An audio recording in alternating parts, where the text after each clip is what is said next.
Leopards that are kept illegally are typically confiscated and repatriated elsewhere.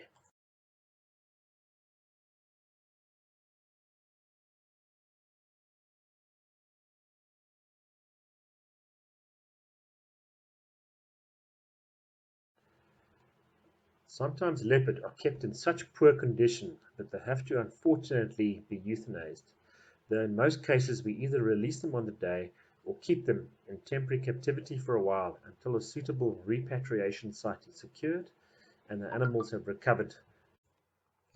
In South Africa's Northwest Province, the state is charged with dealing with the management of threatened species such as leopards.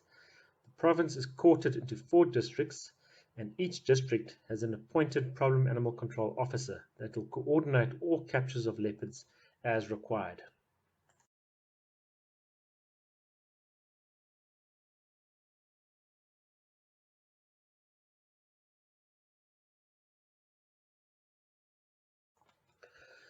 When leopards are captured in pastoral areas with large numbers of villagers, it is important to engage with the community and to harness whatever educational opportunities there are.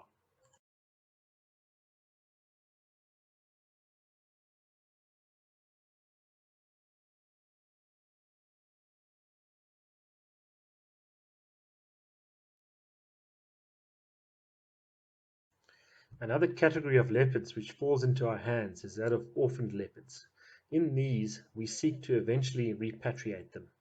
An orphan state is deduced from the absence of a mother tending her cubs.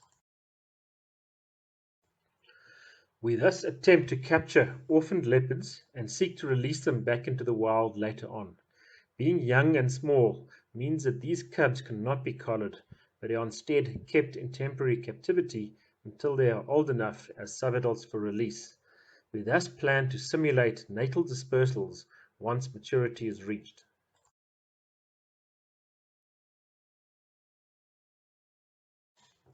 Wire snares are a major threat to leopards outside protected areas in South Africa, and we regularly extract leopards from them and treat them before re-release. Some wounds are minor around the feet, and others are circumferential around the whole front of the body. Serious cases require hospitalization, such as admitting them to Dr. Peter Caldwell's practice at Old Chapel Vets in Pretoria.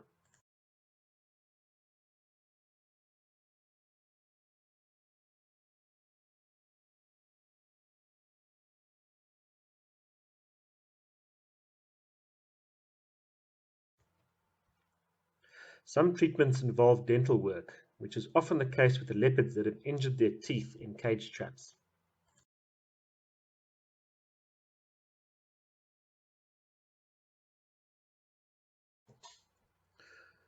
We are appreciative to the various reserves and private holding facilities who have allowed the temporary keeping of leopard for whatever reason, whether this be for orphans or for the recovery of injured animals.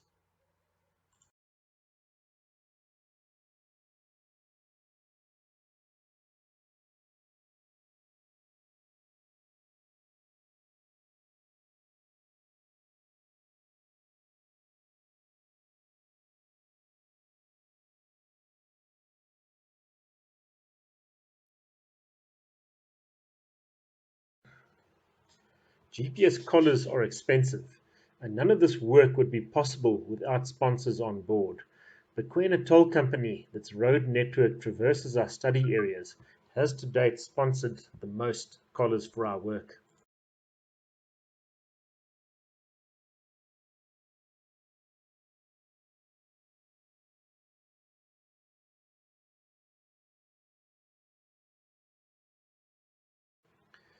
When collaring leopards, it is also an opportunity to age animals by examining their teeth and obviously doing measurements and getting blood samples too.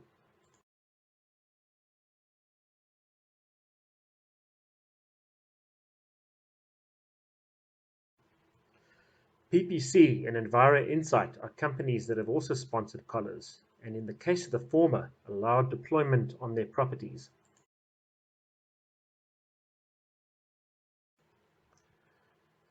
Enviro Insight have sponsored a few collars, and uniquely they are comprised of qualified field biologists, which has its perks as they are similarly experienced in the kind of work we do.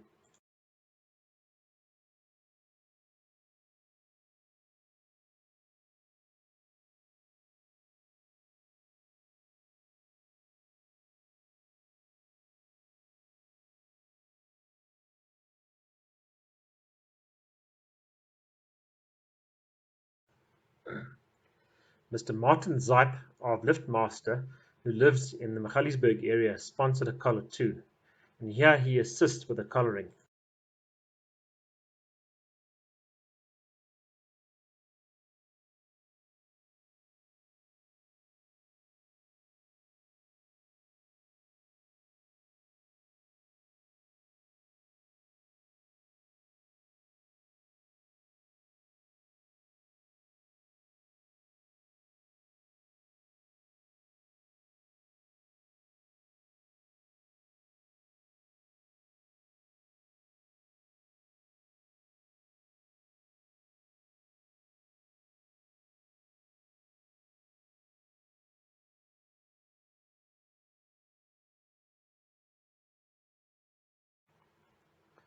We had a second erythristic leopard to collar, and here we trialed a collar that employs car tracker technology, courtesy of the company Tract Group. This company are pioneering their technology for application to wildlife.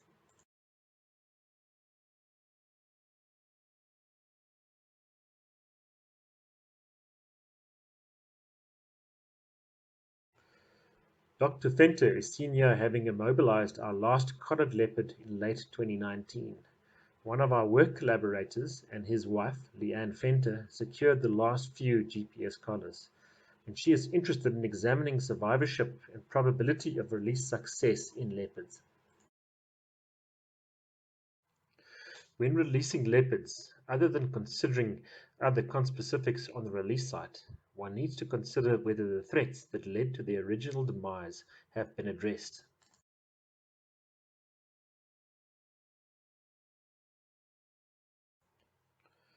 The release will either entail a relocation or a translocation, where the latter is a release of a leopard in excess of its putative home range diameter as deduced from local benchmarks. When releasing leopards, one should monitor the animal for as long as this allows.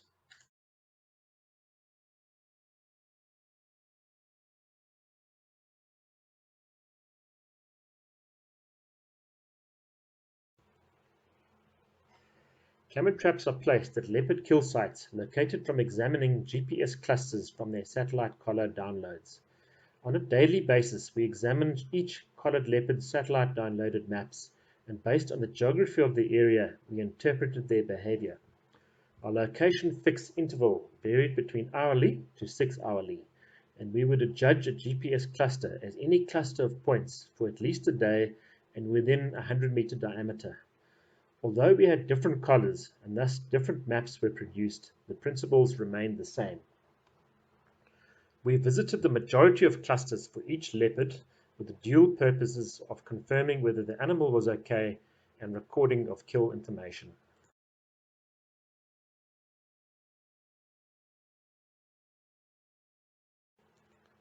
Here, female leopard LFO2 is on a young kudu kill within the first month of her release.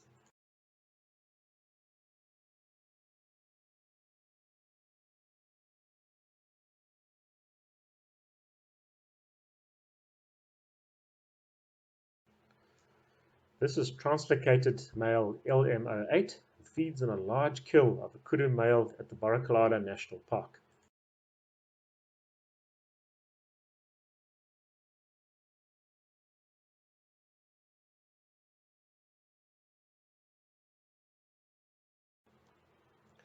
Male leopard LM12, or red for obvious reasons, was an interesting case, as he was confirmed here scavenging on the carcass of a cow. This male leopard was orphaned, and though he had been confirmed on a few kills he had made, he did rely a lot on scavenging opportunities such as this. In this case, landowners often place already dead livestock, although normally only those that have died of disease, in areas for vultures and carnivores to then feed on. This was 2 months after release, and he was in very good condition by now.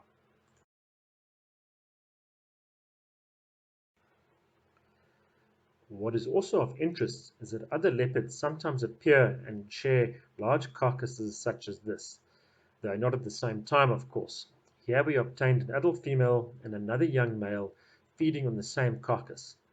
It did appear too, from interpreting the footage, that this male LM12 appeared to be dominant at this carcass, as these other two unknown animals typically fled when he appeared.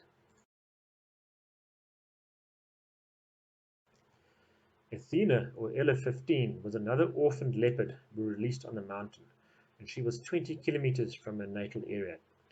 As with previous orphaned leopard, she also killed prey and settled into a stable home range. Since she settled in a human-modified environment, she sometimes preyed upon species in such areas such as feral dogs.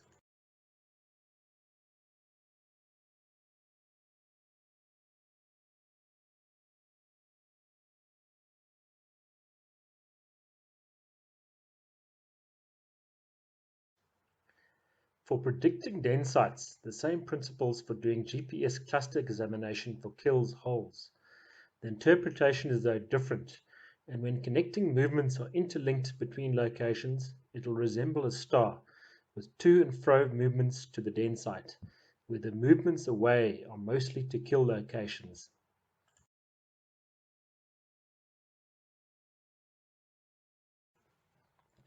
Denning leopards are often situated in rugged terrain, as is indicated in the map with the browner shades, and also on larger farms, which tend to be sparser with humans, as is seen on the map with the farm overlay.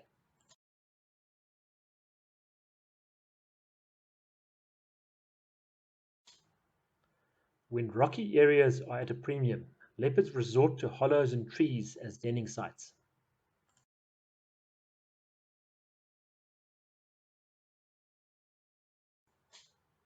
Leopards mostly use rocky crevices as den sites for their young, and camera traps should be placed such that they are not too obtrusive.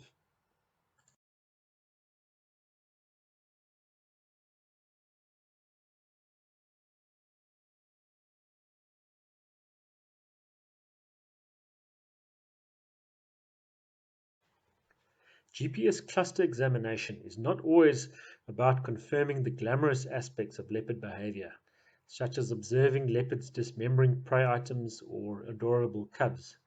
Confirmation of mortality and its causes are very important to document, especially in the light of leopard population dynamics outside protected areas.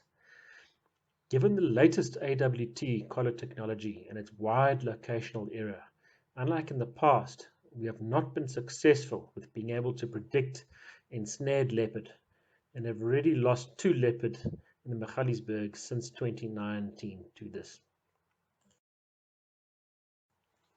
Where study animals have releasable collars, the last known locations need to be walked into with a GPS for retrieval. This can be done with VHF radio telemetry and walking into the last point while searching a wide enough area. This is of course easier said than done. In many cases, the study animals simply disappear, and to locate them requires extensive camera trapping, and provided they have a stabilized home range in the area, a fine-scale map of their range use will assist in setting up a camera trap design so as to maximize detections of animals that have gone astray.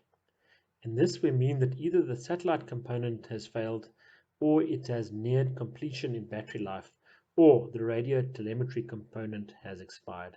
So it's simply a matter of looking at older maps of the animal from its downloads and then predicting where they might be in the future to set one's camera traps there. When the satellite component has failed, other than ground-based searching, aerial searches can be done with a helicopter or a fixed-wing aircraft, as we have done with Mrs. Owen Sutton and Gordon Holland Ramsey, who are both landowners as well as aircraft owners. Sometimes deeply incised gorges conceal leopards and their signals can only be detected from an overhead searching flight. When confirming mortality, unless the carcass is located, sometimes the animal has been captured and there is no obvious sign of mortality other than a cut-off collar, but the animal has been harvested from the area and it may be as good as dead in the sense of its function in the ecosystem. This is mindful of a very alive, illegal live trade in leopards for breeders, traders, hunters, and the like.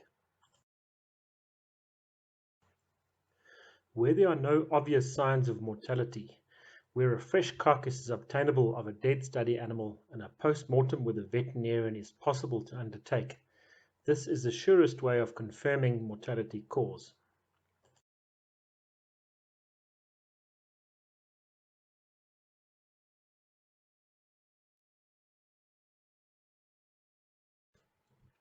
Half a decade ago, back in 2014, LFO2, or better known as Brandy, had to be extricated from a wire snare that had restrained her movement entirely. In this, we followed the same principles as one does when examining GPS clusters, this time to suit a conservation purpose and to basically initiate a rescue, which we had to do via airborne means. She was thus darted from a hovering helicopter and treated on site, and she had an inch-deep wound around her whole forequarters, as she had been ensnared for longer than a day or two. Since she needed urgent veterinary treatment, we airlifted her to the Johannesburg Zoo's hospital.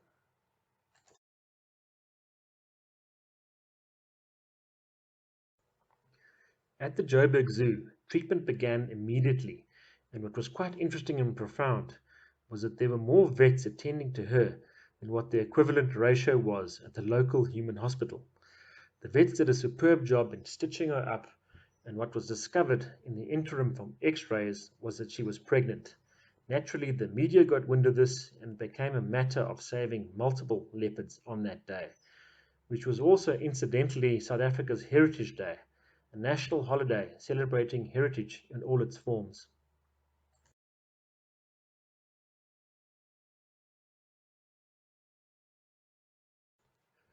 After a fortnight, she was discharged, and like a celebrity or a politician, she was collected via helicopter, while all support staff had to trudge along on the road network below.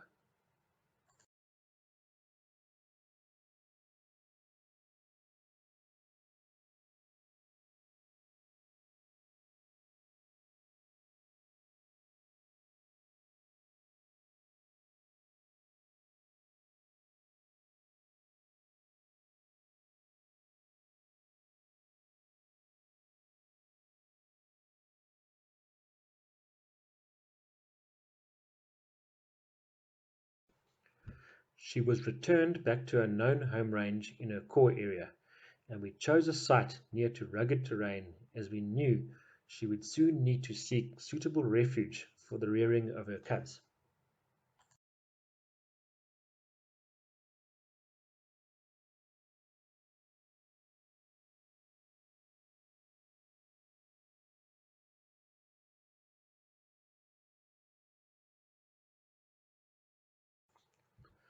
We released her in the standard manner from a transport crate, and her wound scar looked professionally dealt with.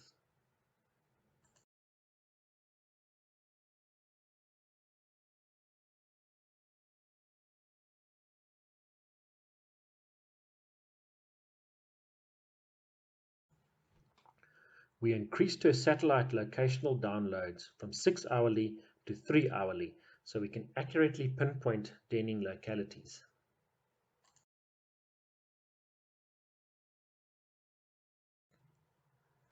Ground truthing potential den sites turned out to pay dividends as we managed to get confirmation of cubs at one of her dens.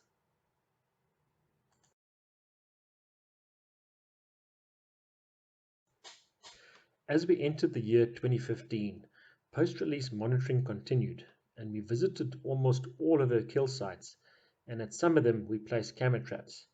Here we obtained images of at least a cub after about 4 to 5 months, and she was feeding on a kill her mother had made.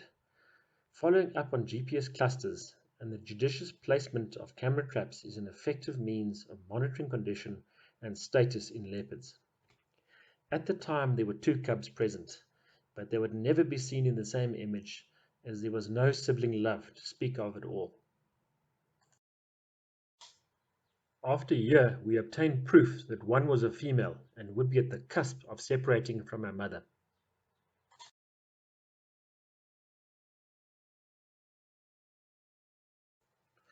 After a year from this first documented litter, her satellite telemetry had failed, and after many attempts to recapture her for decollaring, we simply had not been able to do this.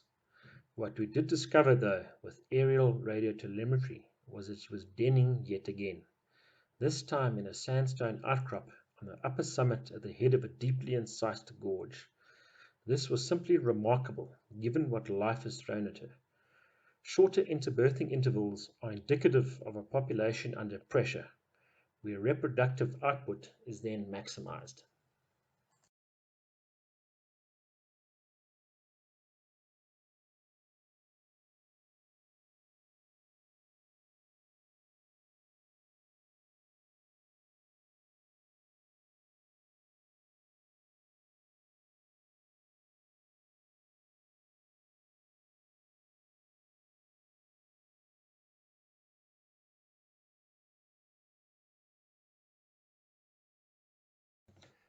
A decollaring schedule is planned for each leopard, where this is dependent on the battery life on the collar, but also on the gender of the animal. In the case of males, where neck girth increases readily when younger, we plan for collar removal at about a year at most, but often sooner, and we do monitor this from GPS cluster-based camera trapping.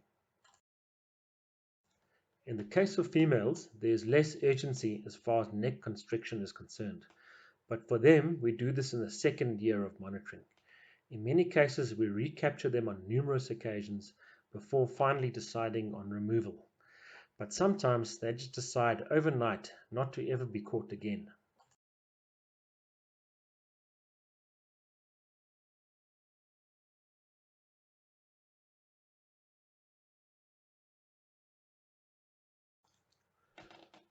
Once leopard are caught for decollaring, it is a chance to take additional measurements to compare when they were first collared and measured, and to do a veterinary once over.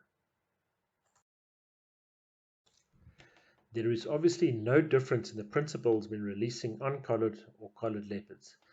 For uncollared leopards, we have no way of doing post-release monitoring, other than from opportunistic photographs from guides on reserves or independent camera trap surveys.